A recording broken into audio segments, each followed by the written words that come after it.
L'Éternel parla à Moïse et dit, « Parle aux enfants d'Israël qu'ils m'apportent une offrande. Vous la recevrez pour moi de tout homme qui la fera de bon cœur. » Exode 25, 1 et 2.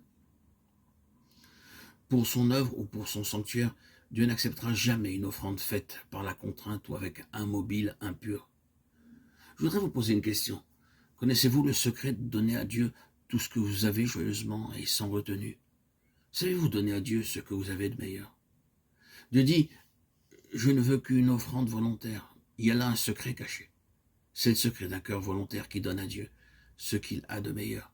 Si vous désirez réellement accomplir un service quelconque dans la maison de Dieu, que ce soit la prière, l'enseignement, les visites ou toute autre forme de service, vous devez le faire joyeusement. Ne pensez pas que Dieu désire pour son œuvre l'argent que l'on mendie et que l'on obtient par contrainte. Dieu n'utilise jamais un tel argent. Les hommes peuvent l'accepter, mais pas Dieu. Il le méprise, car c'est une offrande volontaire et joyeuse que Dieu veut. Vous devez donner selon ce que le Saint-Esprit vous indique. Voici ce que vous recevrez d'eux en offrande, de l'or, de l'argent et de l'airain. Exode 25, 3. Quelle est la signification spirituelle de l'or, de l'argent, de l'airain et du bois de Sittim? Et pourquoi Dieu demanda-t-il ces matériaux? L'or parle de la nature divine. Nous avons tous besoin de sagesse, de la force, de la connaissance divine. Dieu nous a pourvus de cela en son Fils, 1 Corinthiens 1, 30. Lorsque nous faisons des choses selon le plan divin, nous amassons de l'or pour son sanctuaire. L'argent parle de la rédemption. Notre Seigneur fut vendu pour le prix d'un esclave. Il donna sa vie pour nous sauver. Partout où vous voyez l'argent dans le tabernacle, il parle de la rédemption, du prix que dut payer notre Seigneur pour nous sauver. Lorsque nous naissons de nouveau, nous devenons la possession rachetée du Seigneur Jésus-Christ. Nos esprits et nos corps lui appartiennent, car nous avons été rachetés à grand prix. 1 Corinthiens 6, 20.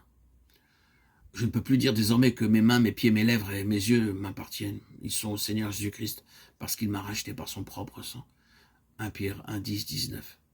Nos corps sont le temple de son esprit. 1 Corinthiens 6, 19.